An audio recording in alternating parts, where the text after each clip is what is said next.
Hey everybody, my name is Ted Forbes and welcome back to another episode of The Art of Photography. A couple things I want to say today as we get going. Hope you guys had a great summer. We're gearing up for the fall.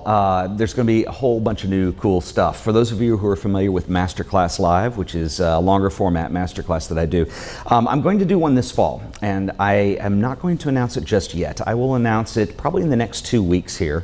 So by the second or third week of September, I will be ready. I don't want to announce it too early, and for a number of reasons. One, I don't have my topic totally squared away just yet, and I don't want to lead you guys on. So I just want you to know it's coming up, and we will be covering it very shortly. Also, this summer we did a bunch of vlog episodes, chronicling a trip I did to New York for a photo shoot and a video shoot with an artist named Jim Hodges. And in the next couple weeks, actually, I'm ramping up production on that because actually the project is going to be due 1st of October. So what we're going to do is pick up kind of where we left off with some of the vlog posts and watch for those. The vlog posts I do kind of midweek. I don't do those on Sundays proper, much like the podcast. You can find all this stuff at our website, which is theartofphotography.tv. And we're going to do some stuff chronicling some more work that I'm going to be doing, some more filming, some more shooting. Jim's actually coming to Texas, so we're going to do some stuff with him at the museum. If you're not familiar with that, show notes, I'll put those in the description below, or like I said, you can catch that on the website if you're watching the show there, which is, once again, theartofphotography.tv. So anyway, a whole bunch of cool stuff in the works, and I hope you guys might find some of that interesting, and we'll chronicle the project, and you'll get to see the results as we put those up. There's some really cool stuff that's going into that, but I'll save that for the vlog episodes, and we'll, so tune in and check those out. Today, I want to get to our topic, and a couple episodes ago, I mentioned we were going to get into this. One of the goals I've set for myself this fall is I'm going to be redesigning my own website. And I thought this would be an excellent topic for the show to talk about personal websites, photography websites, portfolio websites. And, maybe we can kind of do this together if, and be honest here, how outdated is your own website if you already have one? And if you don't have one, why not? Why haven't you put that together yet? Why would you want to put that together? And what do you want to do with it? And that's what I want to start talking about today. This won't be definitive as of today. We're going to do a multi-part series on this because there's really a lot involved.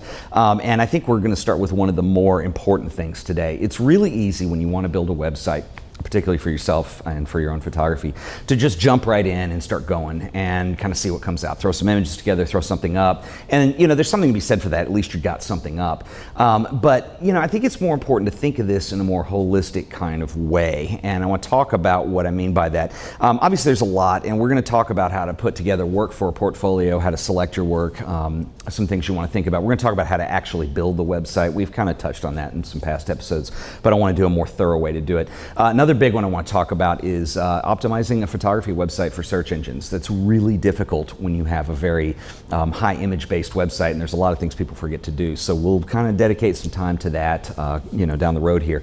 And, making it Google-friendly and how to promote it and how to get eyes on your website and get it to do what you want it to do.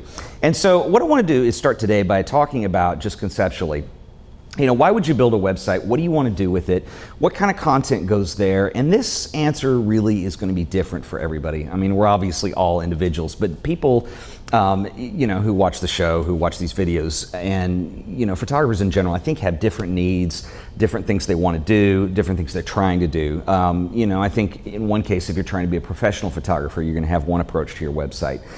If you're just, an amateur photographer, you're doing it for fun, you love doing it, you might have a whole set of different goals that you want to go for in those terms. So for instance, a professional photographer, you want to consider what it is you want your website to do and who that audience is. And if you're shooting commercial work, your audience is probably going to be art directors, it's probably going to be designers, it's probably going to be people who would hire a photographer to do commercial work. It may actually be targeting companies themselves who do product or something like that. Let's say you're a wedding photographer.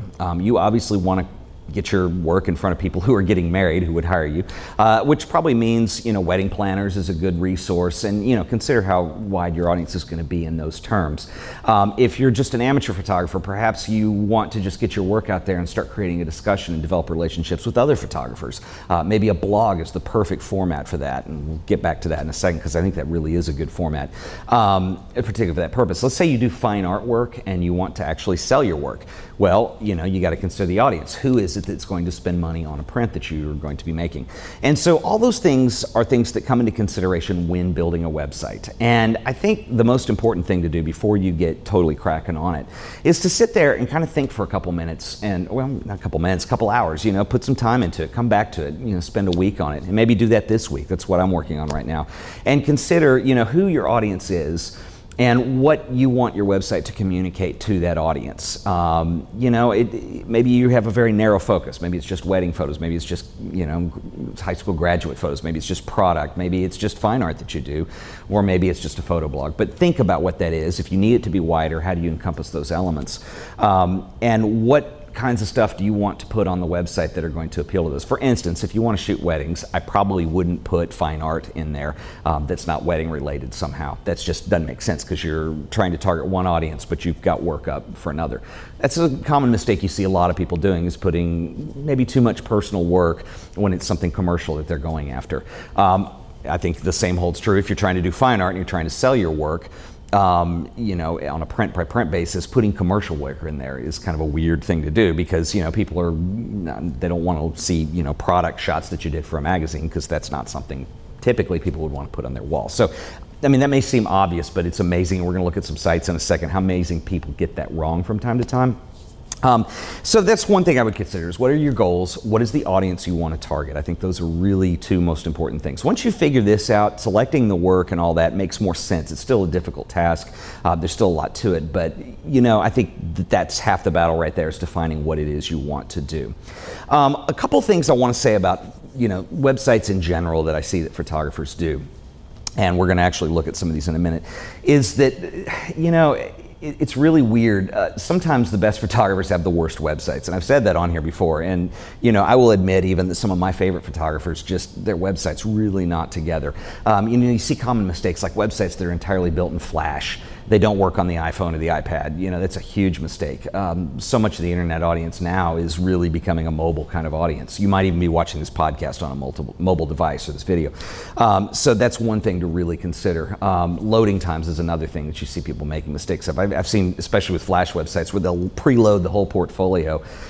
You know, gosh, would I really want to sit there and wait 15 seconds to see if the work's any good? So, you know, there's some things to consider like that, and we're going to look at, you know, some better alternatives for some of these things. You know, another common mistake that I think people make too is in the actual portfolio. Obviously, you know, if you're building a photography website, you have to include your work. You want to include your portfolio. That's the whole point of this. However, one thing that I've noticed among a lot of photography sites, particularly people that I don't know their work, I've never heard of them, is you go to the website, and even unless the work is just completely stunning, there's something about just looking through portfolios that, you know, and I think it's the psychology of, you know, as a web user, and you're in the browser and you're looking at a website and you're going through somebody's work, it's that whole discovery and what is motivating you to keep looking at that work. And obviously good work motivates one to keep looking at good work. It's a subjective thing to say, but it's true. If the work is really happening, I want to keep looking at it. But a lot of times there are people that are very good photographers, their work's okay, but the way the website is presented and all, it just doesn't, you know, there's a monotony to it. And I think it's really important, particularly when you guys consider the competition that you probably have, particularly those of you who want to do commercial work. When you consider the amount of photographers that are out there, the number is astronomical, obviously, and the competition is very fierce, and it's a line of work that is very hard to make a lot of money doing.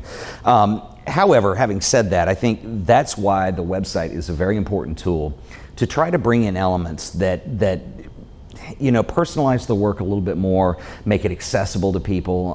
That's really important. Like, I'll show you some stuff in a second, but you know, like for instance, if you're a travel photographer, incorporating maps into the work or into the website design somehow. So, you know, you get a better sense of where things were taken. You know, and that's just an example. You know, maybe including behind the scenes, how shots were made, particularly things that were really difficult or had some kind of story to tell about them, like maybe the you know, it's an outdoor shot and the light had to be just right, you know, or there's a complicated setup, or you know, sometimes maybe you're having to do some kind of dynamic range thing. Or let's say you shoot film. We've done a lot of podcasts on film lately. Why not talk about your process and what goes into that? You know, you don't want to do it in a way that distracts from the work, but I'm talking about just putting it in there to give the site a lift and have it do something other than just be, you know, a stagnant portfolio of work. And even, consider this too, like even work that is really good. Look, let's say, you have a well-known photographer, somebody that you look up to, you admire, somebody that I like, whatever. And you're looking through their website and you probably are familiar with a lot of their work, okay? That doesn't make their website really that interesting enough for me to go back and visit or want to send the link to people sometimes, because I'm already familiar with the work that's in there. It's incredible stuff, but sometimes, like I mentioned, behind the scenes, or maybe you have a mapping thing that you're doing, or maybe there's a blog that talks about process or something like that. That gives me something that, hey, you know what, I like this work, this other element is really interesting here, this is something that I want to come back and revisit. And that's what's really important about developing any kind of website, is you want to have information that's going to hopefully draw people in and get them interested enough in your website to, I hate the word to be a fan, but that's what you're looking for essentially, is to get eyeballs on your website and people that want to repeat, visit. This is particularly important if you're interested in doing commercial work, and let's say, maybe you're shooting weddings and you need wedding planners to look at your stuff. Why not have information about what you do that's interesting enough on there in addition to the work to, kind of create that hook to have people come back and maybe want to see some more and look at it more. And I'm not trying to belittle the importance of having really strong work. That obviously, it just goes without saying. That should be obvious to everybody. And I'm not saying that you want these other elements to outweigh that. I'm just saying this is something to complement. It's like a side dish or a seasoning, something like that, that just, really, gives people a reason to get another layer of interest into the work. I don't think just having a portfolio is enough, and that's one thing I want to talk about amongst this series. So anyway, I know I've been yakking away, and let's go over to the computer, and I want to take a look at some websites right now, for better or for worse. They're not all great. If you want to go look at these on your own, I will put links in the show notes. So once again, theartofphotography.tv, or check out the description if you're already there, and I will put all the links that you need there. So come on over and let's have a look. Okay, so what we're going to do is I want to show some examples of some websites, and here's the kicker. Not all of these are photography websites, because I think, there's a sameness to a lot of photography portfolios, and I'm going to show you some good stuff. I'm going to show you some good stuff with issues, and I want to look outside the photography world a little bit too. And I think the best case of making my point, and I will link to this in the show notes, is I found an article here. This is on thinktraffic.net, and which is, more or less a website marketing website. Very good resource, awesome stuff. Corbett Barr has put together this article of what he calls, these are 10 examples of killer unique selling propositions on the web. And if you don't know what a unique selling proposition is, let me back up. I really am not a fan of the term brand or branding. I think that it's a misunderstood term a lot. I think people get caught up in what traditional branding is, and I think that the ideas end up becoming dated somewhat, and it doesn't work out. But what I like is what Corbett Barr defines as what he calls a unique selling proposition. And basically, rather than think of it as a brand, think of it as what angle is it that you're trying to take that gives you something that's a little bit different, that's a little bit of an edge. This is a great read. This is a really nice article. I'll link to it. I won't show you the whole thing. But basically, he has some example of some websites, that take kind of a really unique approach to this. Saddleback Leather being one of them. One of my favorite is this Mast Brothers chocolate website. And, okay, here's some guys selling chocolate. This is something that you can't taste or smell online. And so how do they handle their website? Well, they have this whole craft vibe to this that is, it kind of has, there's all these videos on their website. It's not the greatest website in the world, but the vibe is here and what they're trying to do. So if you look at the kind of typography they're using, even down to how they dress, with the beards and the aprons, and it has this whole thing that really just kind of communicates handmade craft, for something that's basically a food, for chocolate, and it creates a real vibe around it. And what becomes their unique selling proposition. I think another example in here, it's not always a visual thing. If you go down to Tom's Shoes, and for those of you who are familiar with Tom's Shoes, basically, for every pair of shoes they buy, they give a pair to a child in need. That's their whole thing. You've probably heard of this brand before. And this is a unique selling proposition. I think this is a better term for especially something that's charitable like this than brand. Brand has this goofy connotation of colors, logo, and typeface, and it's I like unique selling propositions. So anyway, so that's, I think, the most important thing that I want you to take away today is what that is. Okay, so let's hit some photography websites, and you can see exactly what I mean. The first one I want to look at, you've probably heard of this guy, Steve McCurry. Steve McCurry is a editorial photographer. He's done a lot of work with National Geographic and has some extremely famous images that everybody's seen. The Afghan Girl is one of the famous ones. His work is completely outstanding. I could look at a white website with just these images on it and be fascinated for hours. But I'm a big fan of his work. I think it's stellar. It's outstanding. But again, this is a guy who travels the world. There's a global feel to this. Obviously, that's represented already in the work with his sense of color, the kinds of subjects he uses. I mean, it's pretty amazing. But if you start going through his website, on image galleries and all, there is a very kind of international world feel to a lot of this. You can search by subject in here. You can search by places, which is a nice way of filtering his portfolio, and probably use this as an example again when we get into actually creating a portfolio. Steve McCurry has one of the best examples I've seen of a huge number of images that he's cataloged online, and a very nice way of organizing them. So if I'm interested, I just want to go see Afghanistan, I can click on here, and it'll take me and it'll filter, the work to just those galleries. And there's some loading issues in here. I'll forgive him. For the most part, this is a pretty stellar, incredible website. I think he does a great job. And also, you can see that his unique selling proposition is kind of the vibe of what he does. There's a travel vibe to this. There's a worldliness to it. It doesn't get too fancy or too cute or too kitschy or anything like that. It just does what it does very well. Excellent stuff. I highly recommend this. Also, just on a technical note, I'm using a Retina screen for this on my laptop, and his website is optimized. So, obviously some care has been taken, whoever did the design, whether it's him or somebody he hired, into ensuring that this is going to look good across the board. So anyway, excellent work. Different end of the spectrum. This is Vince LaFerre, who's very popular on the internet. And I think his website is just simply beautiful. It's very simple. It's elegant. I'm under the Earth section in his portfolio. And just the design of the website, I mean, there's nothing to it. It's extremely minimal, and it just lets the images breathe. And it lends itself to his work very well. It doesn't get too fancy with a lot of graphics, stuff like that. So you can see that, maybe his unique selling proposition here is just clarity, simplicity, all the things you can say with very minimalist design. I think that's fairly interesting. So anyway, good stuff. Moving forward, Chase Jarvis, another very famous photographer in internet circles.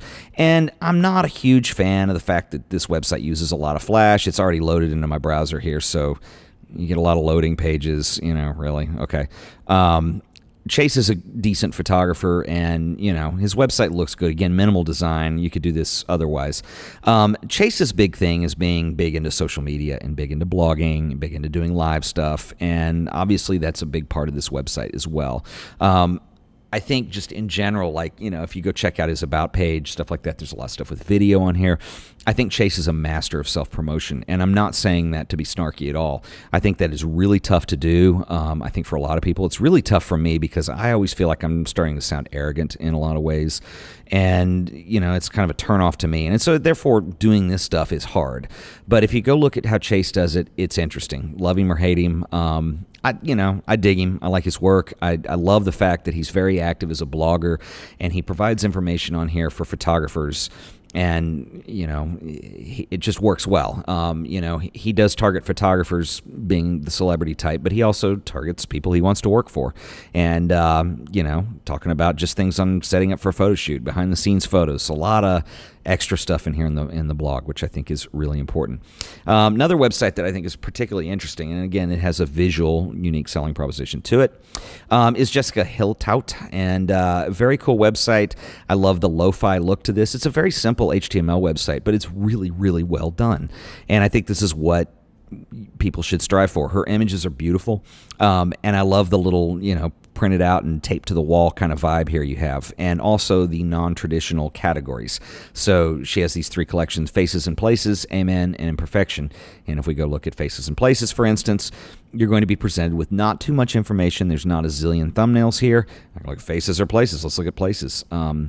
and the work is really good, which helps as well. And just simple arrow navigation with thumbnails, kind of a cool lo-fi Polaroid kind of vibe to a lot of this. And, you know, it works. It's really nice, and I really dig her work, which helps as well. So, again, I think this is what the point I was trying to make earlier about, you know, making great work and finding a way to complement that throughout the site. Interesting stuff. John Wright, beautiful website. I can't stand it. It's already loaded. Let me try and reload it into the browser, and I'll show you what happens. First of all, server responds, and you sit here, and you wait, and finally something comes up. It's already in my cache, but if I click on this... Okay, really? What was that?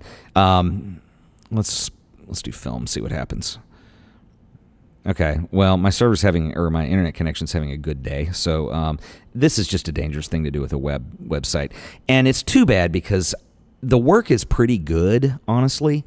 The website design is not bad, but there's way too much of this. Here's one. So if I'm trying to load the fashion section, he's loading his entire portfolio. This is just done in Flash. It's dated. It's weird. It's pretty, but I don't think it's worth the trade-off when you're actually sending a prospective client to a website like this. Perhaps that wasn't an issue when the site was designed. I don't know. I wasn't there. I don't know what that process is. Once it's loaded, really, more loading. A lot of loading here, folks. And, you know, just not a huge fan of the design. It's too bad. The work is beautiful. The site lacks a lot to be desired. Just it doesn't feel right. It doesn't load right. It doesn't work right. So anyway, something to consider there. Sorry, I'm bashing him. The work's nice, but yeah, site gets an F. Another website I want to show you, and this is not a personal photography website or a portfolio site, but this has what I was talking about earlier, and we'll wind it up on here. The extra depth of how to put information in here that enhances what's happening with the photos. If you guys are familiar with lomography.com, again, love them or hate them, but they have a great website, I think. I think it works well. It has kind of a young hipster vibe to it, which is great. That's what they're all about. They're selling cameras. They're selling plastic cameras for outrageous prices, but they're selling it by showing you a look to these analog, kind of messy looking photos. I think it's cool, honestly. Whether or not you want to go buy a camera from them, I mean, just go through in here and look. I mean, the shop is conventional, but if you go to the About section, you know, FAQ, 10 golden rules, click on that. You know, this is kind of the creed of the lomographer, you know, take your camera wherever you go, etc., etc.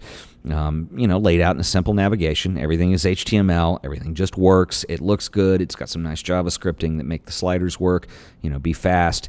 It's fun, and that's what it's supposed to do. All this stuff, the microsites, the newsletter, they have an enormous amount of content on here. If you want to go look at photos, look at all these categories they've got. Cities, date, time, walls, colors, collections, whatever. And they just have a very nice way of making, you know, analog, old-school photography really fun. You know, they have this movie section if you want to go to the cinema. They have one of their cameras, you know, it's a hand-cranked movie camera. And you can go in here and actually watch video of what the Lomokino shoots. So here we have Painted Ladies in San Francisco. It's interesting, it's cool, it's different, it's unique. They've come up with ways to add this, you know, more depth than just showing a bunch of images all the time. So anyway, my whole point is, you know, these are some stuff. We'll continue to look at work as we're planning websites, continue to, you know, check things out and gather inspiration. Again, links to all these in the show notes. And anyway, that's about it for today. Okay, so that's just a handful of resources, you know, from a critical level of some stuff that works really well and some stuff that may not work as well. And, you know, I didn't want to just sugarcoat by saying, hey, all this stuff's cool, because I think you can also pick a few things. I don't want to get too negative, but to show work that you know, why this doesn't work as well. And I hope that you've gleaned a little bit from that. So we will revisit this topic, and we're going to kind of carry on from here. We're going to talk about portfolios, kind of how to start setting things up. Like I said, one of my goals for the fall is I'm going to be redoing my own website. So I'll include that in the show a little bit too, and so you guys can see what it is that I'm doing and how I'm working on it. And once again, go check out the show notes if you want links to everything. And next time we'll talk a little more about this. We'll talk about putting a portfolio together, how to choose your work, and later on we'll get into building the actual website. So, you know, I hope that, you know, if this is something that's of interest to you, sit down a couple times this week, block off some hours, pencil and paper, just jot down some ideas and start thinking about what complements your work, how should it be displayed, what do you want to do with a photography-based website, and you know, what is important to you. This has nothing to do with writing code, it has nothing to do with web servers or hosting or any of that stuff. We'll get to all that. This has to do with what does the site need to accomplish in the end. what are you trying to get out of it? And I think, as I said before, that answer is different for everybody. But anyway, I hope you found this useful. We'll talk more next time. Once again, guys, this has been The Art of Photography, and thank you for watching. See ya.